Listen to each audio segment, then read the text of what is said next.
So let's get started. Welcome to today's webinar. The Strengthening Families Approach and Protective Factors Framework was introduced in 2003 by the Center for the Study of Social Policy, so the CSSP. It's a research informed, strength based approach and prevents child abuse and neglect by focusing on the well being of all families and helping families to identify and build on their own protective factors. The Doris Duke Charitable Foundation funded the original research with the CSSP and also then funded the Alliance to engage its network of children's trust and prevention funds to demonstrate unique and innovative ways to implement the protective factors framework.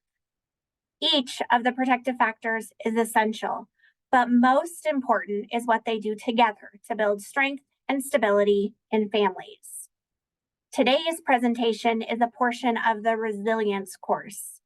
There are additional courses for each protective factors and also a reflection course.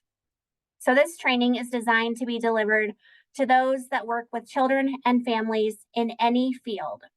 Funding for today's training is provided by the Wyoming Children's Trust Fund. Welcome, everyone.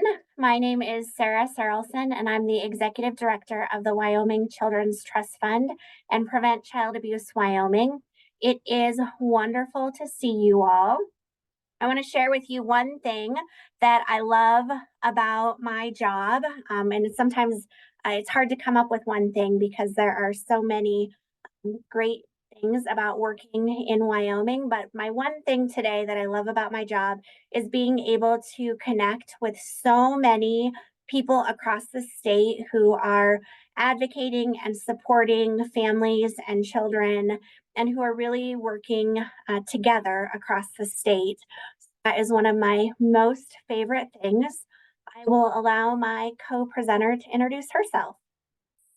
Thanks, Sarah. I'm Nicole Nieder. Guess that would help. I'm Nicole Nieder, and I'm the business office coordinator for the Children's Trust Fund. And I think, I have to echo what Sarah said, just getting to meet everybody else in the state of Wyoming that is also doing this important work is so fantastic to see so many people and organizations come together for the betterment of the future of Wyoming's children. So we'll ask you to put in the chat box where it is that you work. So where in Wyoming are you? And what is one thing that you love about your job? This is one of my most favorite things, is to hear what everyone loves in the work that you're doing. So I'll give you just a moment to put that information into the chat box as we get started today.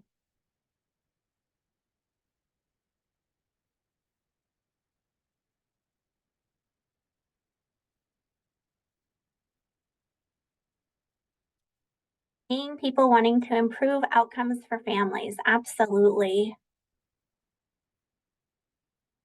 We'll keep an eye on those. No 2 days are alike, very true. So the Protective Factors Framework and this training is designed to be used with anyone who works with children and families in any field. So although we are all across Wyoming doing different things, no matter where your work with children and families falls within the spectrum of various systems, it's important to view the building of protective factors in a holistic manner. We all have a piece in this. Understanding concrete ways that we all can support the building of protective factors in our own field might be illuminated by the challenges experienced in other fields as well. We often have many things that are more common than different in the work that we're doing. The lens that we want you to look at families through is a strength-based lens. We want you to focus on what's strong in families and not what's wrong with families. But this strength-based theory doesn't mean that we ignore weaknesses and problems. Finding solutions to problems and addressing the risk factors in families is absolutely important. It prevents failure and helps families to survive. But if we're always singularly focused on fixing, families will always be in survival mode. If we want families to thrive, we have to concentrate on what families are doing well and build on that. We have to look at families through a different lens and focus on what's strong so that they can thrive. And this work is not linear, meaning that we must help families survive before we help them thrive. The Strengthening Families Protective Factors framework outlines strategies that help us to address these risk factors while all the time building protective factors. When we ask the question, what will happen when we think about what is right with people rather than fixating on what is wrong with them, we often get a whole world of opportunities. So we're going to listen to a little different lens, a little different approach, and see what we think about looking at things just a little bit differently.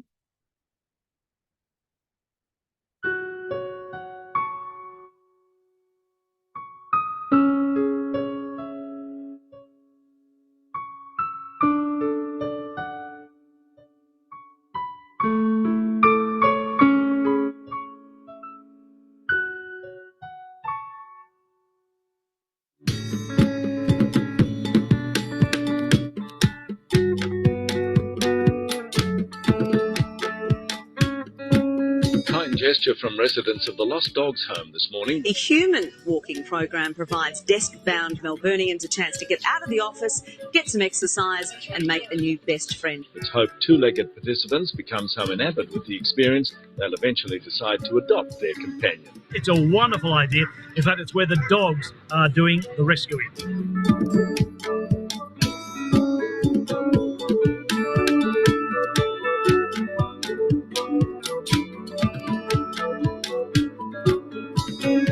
Yeah, we work in the city just on Little Collins Street. Well, lawyers. Here's a fun way to pass the time during your lunch break by walking a dog. This is a great idea. The Lost Dogs Home is having a human walking program event. Encouraging office workers to get out from behind their desks, put those deadlines to one side, and get to know a dog that's up for adoption at the Lost Dogs Home.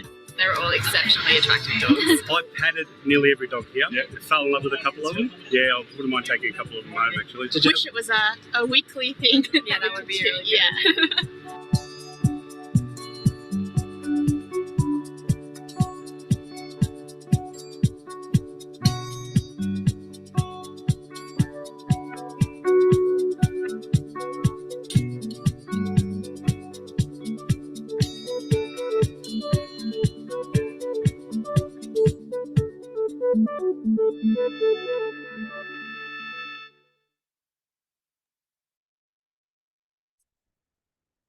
It's very interesting how they were able to encourage them to use this different lens so that the dogs were taking out their two-legged friends, turning this need into a strength and taking perhaps that burden and putting it into a benefit. They were able to really reframe it and rename it. There's lots of these opportunities throughout our own day when we are going through different situations or scenarios that we might just be able to flip things around a little bit differently as they did today and looking at what people were really needing. We only have to watch it once, so I'll keep going. All right. So there are three common and important threads that run throughout this entire curriculum. We're talking about understanding and communicating the importance of how to use the framework as we go about our everyday work, the importance of culture, how culture impacts families as they seek to build protective factors, and how our own culture shapes how we individually feel, act, and think, and the critical role that parents or caregivers play in strengthening families, viewing our parents and caregivers as valuable partners in every phase of the work that we do. Strengthening Families Protective Factors is not another program to add to any to-do list. It doesn't come with detailed instructions for implementation. It's an approach to working with families that can be interpreted and applied in a variety of settings. In most cases, Strengthening Families is implemented through a series of small but significant changes to our daily practice rather than any large-scale program modifications. So I'm wondering if you would raise your Zoom hand if you have had training on ACEs.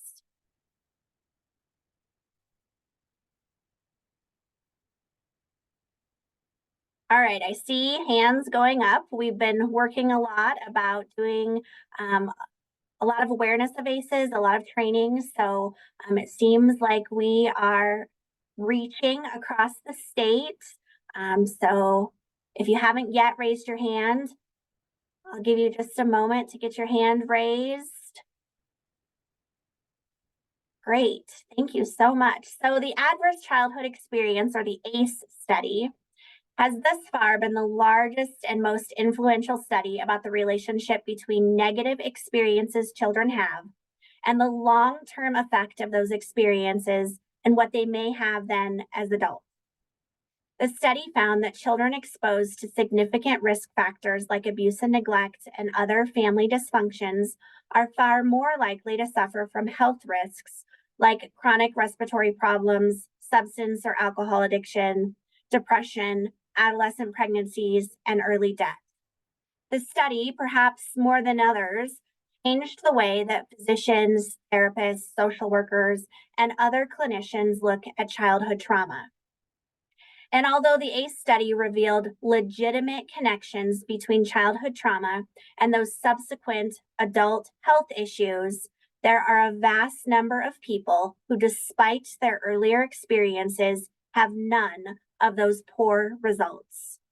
Recent research supports the fact that protective factors like positive influences in children's lives can eliminate potential negative outcomes in adults. When people hear about the ACE study findings, they often ask about resilience. People get excited about the notion of resilience, in part because it reminds us that our supportive actions matter. Our desire for resilience leads naturally to a search for ways to help families and our communities. 3 protective systems interact and guide positive adaptation. These powerful systems are individual capabilities, attachment and belonging with caring and competent people, and protective community, faith, and cultural processes. If you would put the letter A in the chat box, if you know someone who has experienced adversity during their childhood and you think of them as a successful person as an adult. So an A in the chat box if you know someone who has experienced adversity during their childhood, but you think of them or you know them to be a successful adult. Tons of A's coming in. So what do we know about individuals who do well despite adversity? We know that those protective systems are nested.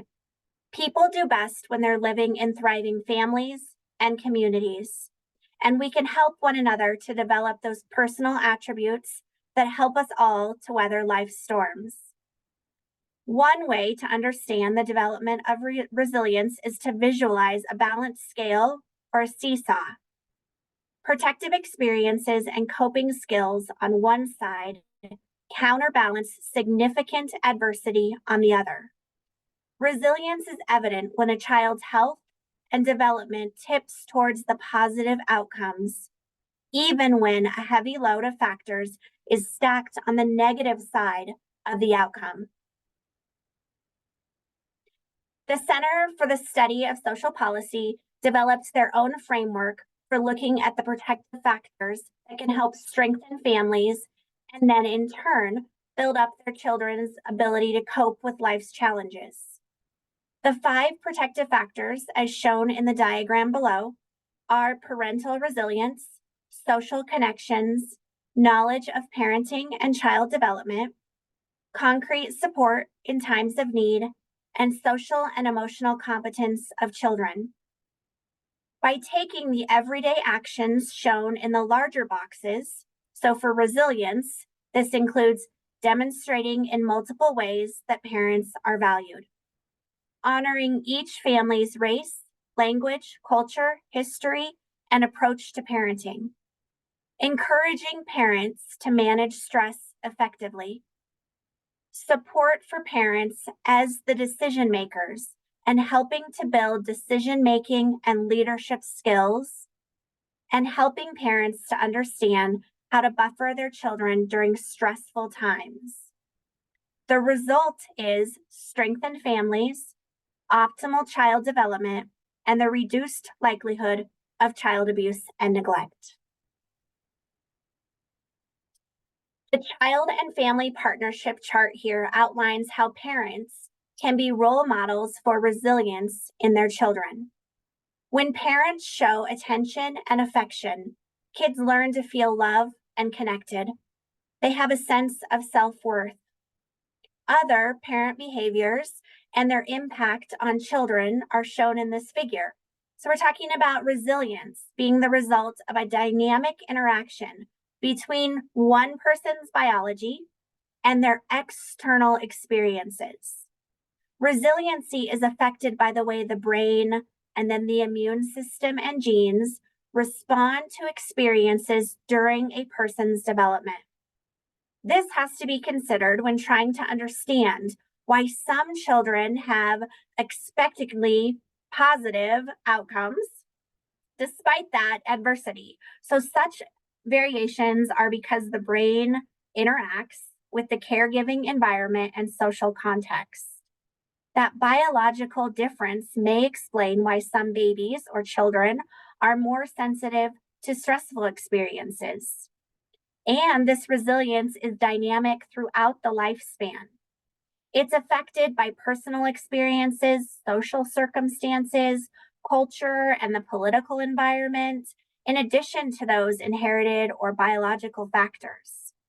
Stressors may appear later in life, such as poor relationships, negative life events, war or natural disasters, and these may also affect one's ability to adapt or affects their resiliency.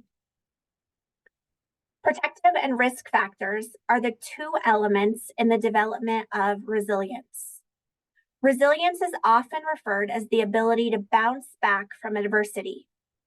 This definition implies that individuals use both internal and external resources available to them, so the protective factors, to then overcome difficulties, those risk factors. While their name is somewhat self-explanatory, truly understanding protective and risk factors and the way that they interact in people's lives is worth some deeper explanation. Protective factors are those attributes, the life skills, strengths, or resources that help to shield individuals from the development or worsening of undesirable health conditions, and they enhance their capacity to cope. One example would be adequate sleep. It's an important element in protecting someone's ability to be able to respond to any kind of anxiety or depression. Risk factors are those attributes that contribute to the development or the worsening of those undesirable conditions. Risk factors include oppositional behaviors, family conflict, social isolation. Any of those might increase the risk of mood disorders or maladaptive behaviors such as drug and alcohol consumption. We're going to show now a story about Nancy, and we want you to think about what stood out for you in Nancy's story and where did her resilience show up as you are watching just for the next couple minutes. 5 children, and my children were placed in foster care due to domestic violence. It was the most difficult thing I ever encountered as a parent. Domestic violence for me was very normal because it was something that I grew up with and it was everyday life. So to have someone point it out to you as a neglectful parent was very shocking for me to understand and to deal with. And it broke my heart to put my children in that position. Having your children in foster care, it's very challenging. You're dealing with your emotions, your anger, your frustration, trying to understand the process and why your children are coming into the foster care system, but also trying to keep life as normal as it can be for them. When I visited with my children once a week, it was very important for me to bring some of that normal to the visits. And I chose to bring dinner, a home cooked meal that will help us remind us of the good times back at home. I was very scared of failing my children again once I became reunited with them. Once protective services is involved with your life, it impacts you for the rest of your life. And it was very important for me to make sure that my children were safe again.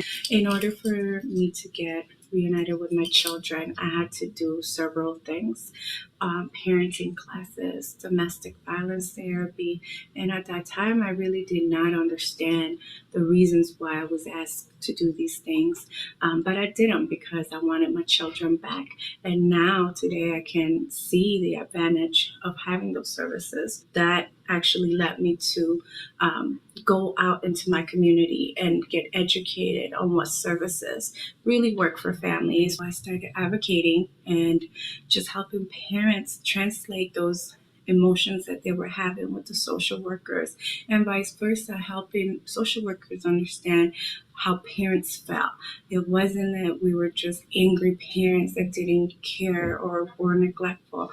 Sometimes we just needed the right resource at the right time, the right person to make a difference in our lives. And that led me to really just get educated and involved in the community to help those other families that were in my same situation, dealing with the same things I was dealing with. But now the difference was that they had someone there that went through it that could provide a little bit of support in the navigation of the system.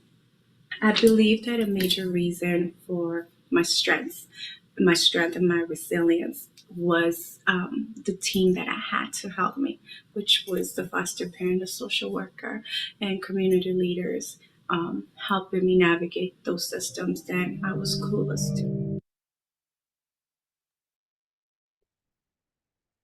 So in what ways did Nancy's resilience show up? I'll have you, if you feel brave today and want to come off of mute, we'd love to hear from you. And you're welcome to put it in the chat box. So, what stood out to you in Nancy's story, and in what ways did her resilience show up?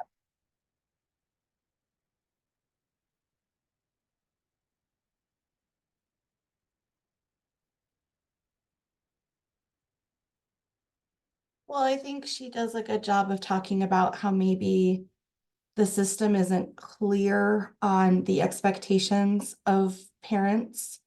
And so they feel like they're just jumping through hoops, not understanding really the connection to what is going to improve the outcome. But she was able to be resilient and just know that there was a bigger purpose. We just should have, the department maybe should have detailed it a little bit more, and she was resilient to get through it and really understand it. But definitely some insight into how we need to connect the dots.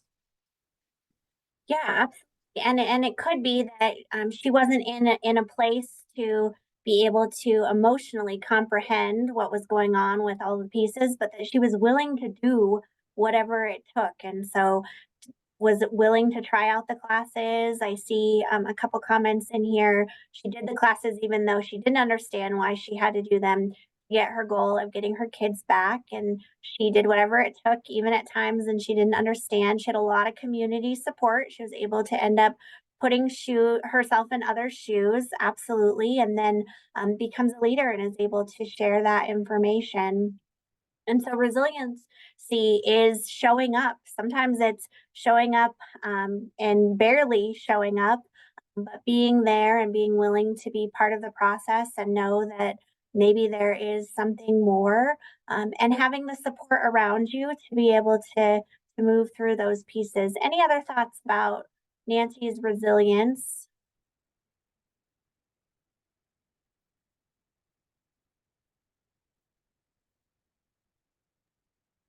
Well, her comments about how it was normal for her, like that she grew up that way. And so she kind of didn't know any different, right? To her, that was kind of her normalcy, and where she had no choice but to be resilient and, get through, or whatever she was clinging on to be able to function and get through life. Absolutely. And to some degree, we don't know all of her story. We know just a couple minutes of it. Just the resilience to just survive in the circumstances that she was in previously, and to keep going and to make strides to get to a better situation. That it's very hard to know what someone's circumstances truly are. We can't actually put ourselves in other people's shoes. And so learning more about their story and having those conversations and the relationship piece being so important.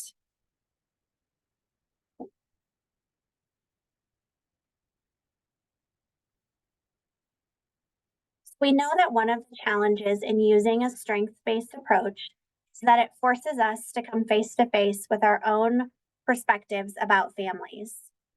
Sometimes our own experiences and values may keep us from recognizing and appreciate genuine strengths in families that are different than our own.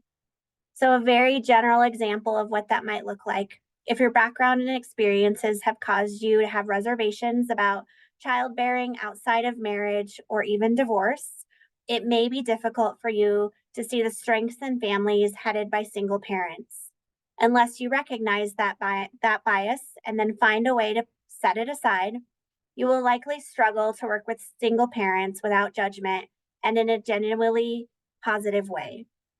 Parents will be very likely, I'm sure they will, pick up on your disapproval, whether they understand the reason behind it or not. So, a helpful strategy for identifying family strengths is to look at the family from the child's point of view. Is the child experiencing nurturing, comfort, and love? Are the child's needs being met? Is the child getting guidance to grow and learn in a positive way? Often the answers to these questions will help you recognize whether your concerns about a family are warranted or whether they could be based on bias that have very little to do with how well a family can raise and protect a child. So, a great quote from one of the participants from a previous training is that we have to name it and then claim it, but most importantly, we have to tame it. This means recognize your bias. There's likely a name for it. Claim it, understand it and where it comes from, and then tame it. We have to consciously change our lens when looking at a family. What is the child's point of view?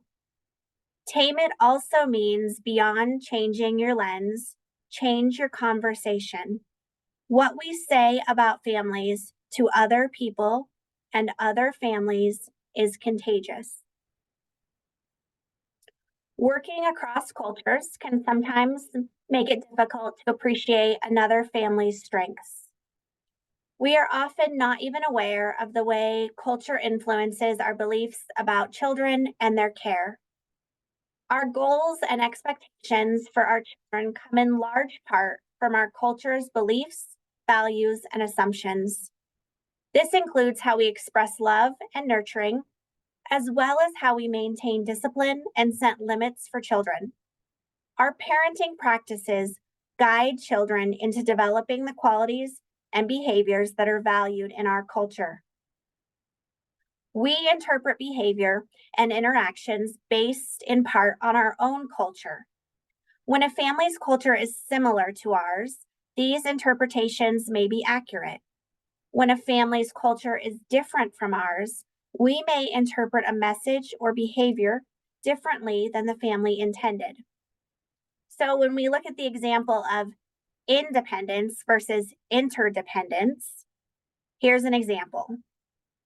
The majority culture in the United States values independence and self-sufficiency very highly. And many parents then encourage their children to increase their independence as soon as they are able. We see this in the push for young toddlers to feed themselves, then in parents' encouragement of independent exploration and rejection of clingy behavior. However, many cultures value interdependence.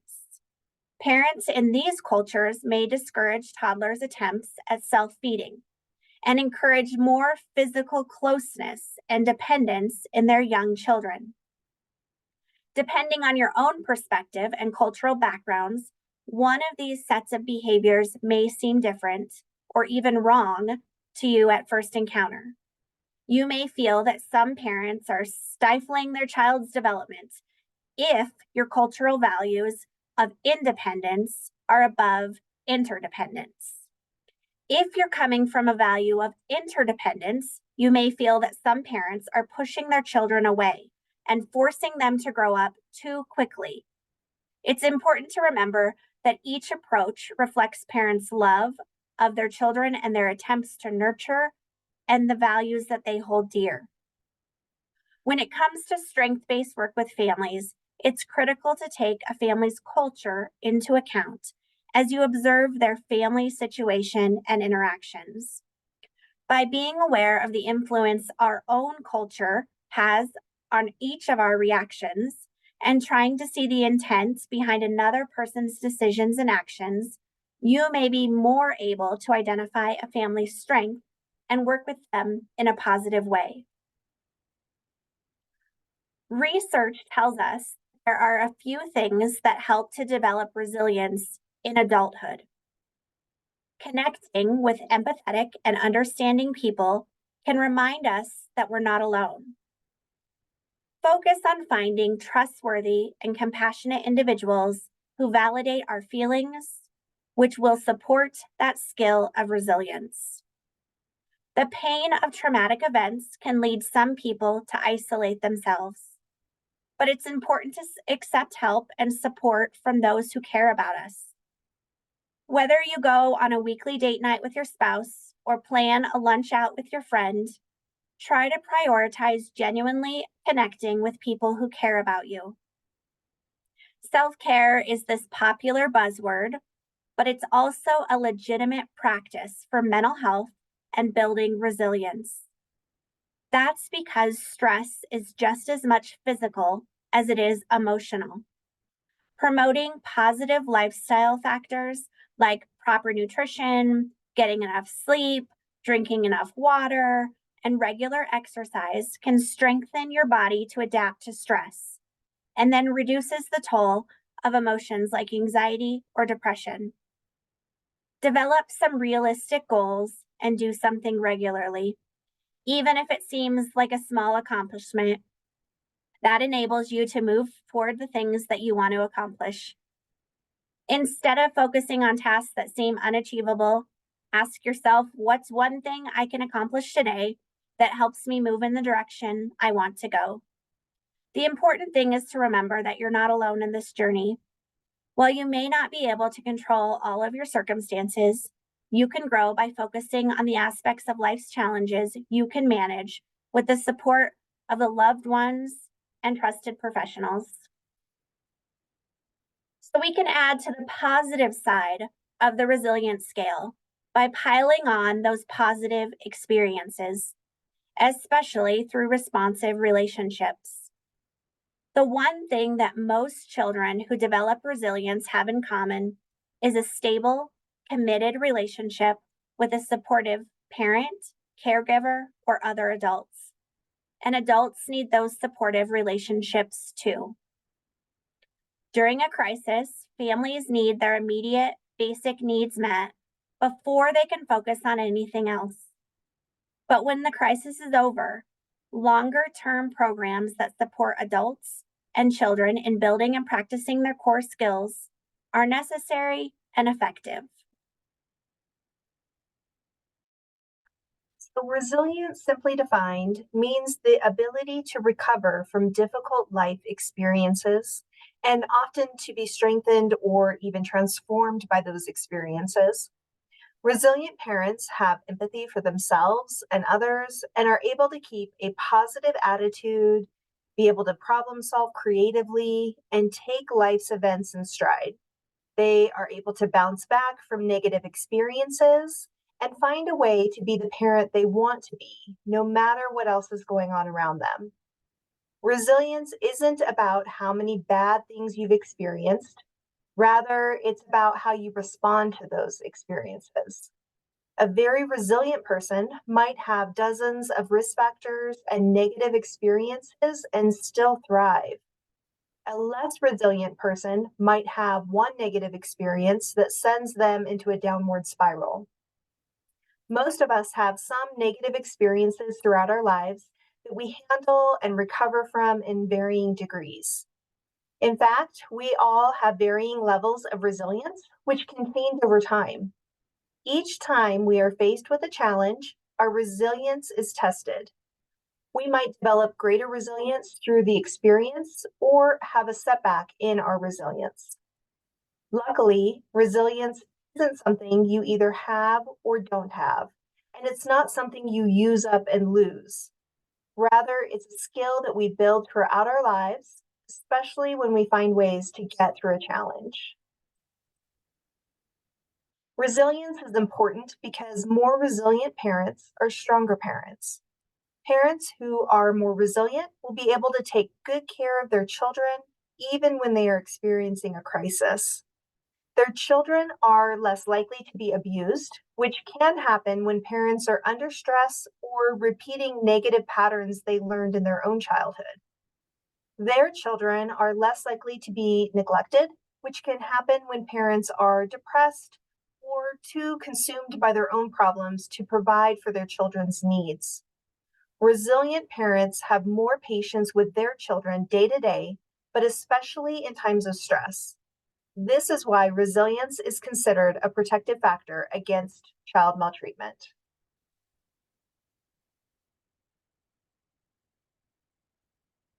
Turned to her confused daughter and asked her what she saw. "Carrots, eggs, and coffee," her daughter replied. Her mother brought her closer to the bowls and asked her to feel the carrots. They were soft and mushy. Then she asked her daughter to take an egg and break it. The egg was hard-boiled inside. Finally, her mother asked her to take a sip of the coffee. The daughter smiled as she brought the mug to her lips, savoring the aroma and the rich taste of the coffee. "What does it mean, Mother?" she finally asked. Her mother explained that the carrots, eggs, and coffee had each reacted differently when they faced the same adversity, the boiling water. The carrot went in strong, firm, and unrelenting, but wilted when subjected to the boiling water, becoming soft and weak. The egg started out fragile, a thin shell protecting its liquid interior, but became hardened by the heat. The coffee beans were unique. They were not drastically changed, but they transformed the boiling water instead. "Which are you?" the mother asked. So this video gets to the heart of transformation that occurs with true resiliency. It also demonstrates how we can take on the characteristics of the carrot, the egg, or the coffee bean during times of stress, but we are not always the carrot, the egg, or the coffee bean. Sometimes things we consider to be difficulties in our lives can also end up being our strengths. For example, a person who has a disability often develops skills of independence and fortitude that are not always present in those who are not equally challenged. Or sometimes when families do not have a lot of resources, they can create games or toys, activities to do as a family, and the bond created by that teamwork becomes a strength. Some of you may have heard this story or a very similar version. But an elderly Chinese woman had two large pots, each hung on the ends of a pole, which she carried across her neck. One of the pots had a crack in it, while the other pot was perfect and always delivered a full portion of water. At the end of the long walk from the stream to the house, the cracked pot arrived only half full. For a full 2 years, this went on daily, with the woman bringing home only 1.5 pots of water. Of course, the perfect pot was proud of its accomplishments, but the poor cracked pot was ashamed of its own imperfection and miserable that it could only do half of what it was made to do. After 2 years of what it perceived to be bitter failure, it spoke to the woman one day by the stream. I am ashamed of myself because this crack in my side causes water to leak out all the way back to your house. The old woman smiled. Did you notice that there are flowers on your side of the path, but not on the other pot side? That's because I have always known about your flaw, so I planted flower seeds on your side of the path, and every day while we walk back, you water them. For 2 years, I have been able to pick these beautiful flowers to decorate the table. Without you being just the way you are, there would not be this beauty to grace the house. So each of us has our own unique flaws, but it's the cracks and the flaws we each have that can make our lives together so interesting and rewarding. So the guide that we are going to drop the link to in the chat is created to help engage parents and caregivers in a personalized, constructive conversations about how the protective factors contribute to positive outcomes for families. The guide is available in both English and Spanish. On this slide is an example of one of the conversation guides that we use when working with families. This guide focuses on the importance of strong early bonds with caregivers to build healthy brains, emphasizing that nurturing is important for all ages, as well as exploring and acknowledging the differences in how families show affection. The guide includes questions to ask, such as, did you know that the love you show for your children actually grows their brains and makes them smarter? And I'm interested in learning how love and affection are expressed in your family. You can then go through the list and ask parents to mark the ways they like to show affection to their children. You can also encourage the parent or the caregiver to add their other ways that are not on the list.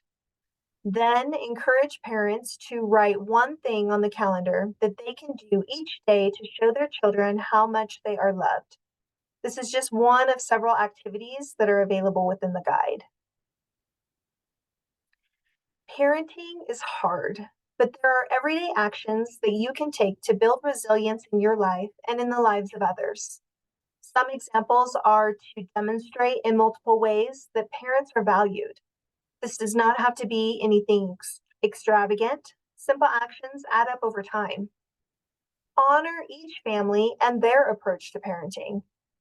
Encourage parents to manage their stress effectively through evidence-based practices, as well as mindfulness, yoga, and just general self-care.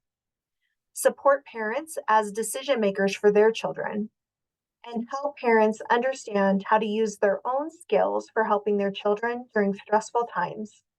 This can include de-escalation techniques and educating parents on age-appropriate expectations. Let's talk a little bit about youth resilience. Adolescence can be a very happy and exciting developmental period, but it can also have its share of stress. The stress that youth experience, like the stress that individuals experience at any stage of development, is caused by pressures that are placed on them and can come from many sources.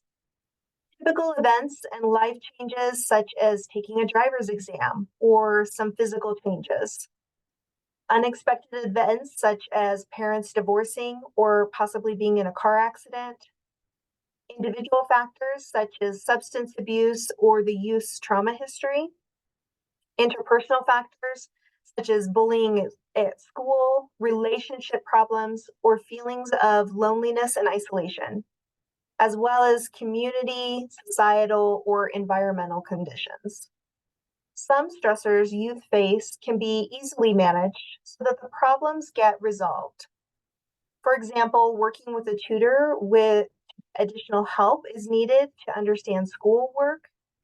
Some stressors can be easily resolved, cannot be easily resolved. Youth cannot fix their parents' broken relationships, erase the abuse they suffered, or be able to move out of a crime-plagued neighborhood. Rather, youth are resilient when they are able to call forth their inner strength to positively meet challenges, manage adversities, heal the effects of trauma, and thrive given their unique characteristics, their goals, and the circumstances. There is increasing evidence that the effects of toxic stress can be mitigated by experiences that help to build youth resilience.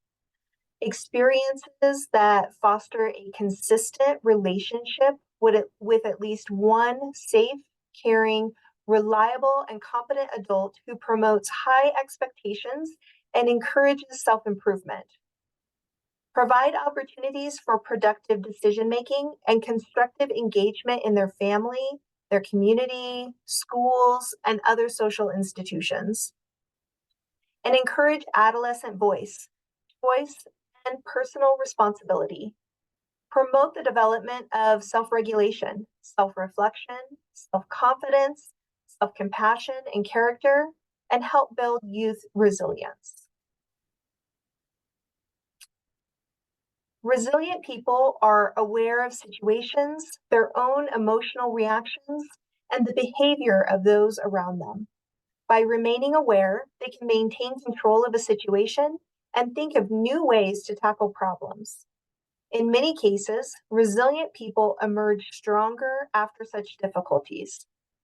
Some ways that resilience may look: having hope, optimism, or self-confidence, being able to problem solve, practicing self-care and a willingness to ask for help, an ability to manage negative emotions, not allowing stress to interfere with nurturing, and having a positive attitude about parenting and their children. So this video is called Resilience.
So think about what words were coming to mind while you were watching that video.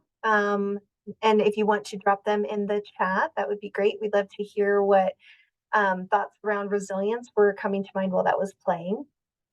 We're going to keep moving just for time's sake. So another program strategy to build parental resilience is to respond to family crises. By being there when families most need support, you can bolster parents' resilience or help them develop resilience that they may not have had before. One resilience researcher, Dr. Mark Katz, summarizes resilience as strength in the face of adversity. Resilience is the lifelong process of enduring and growing through crisis and change. No one can prevent stress or crisis from happening to families at some point in time.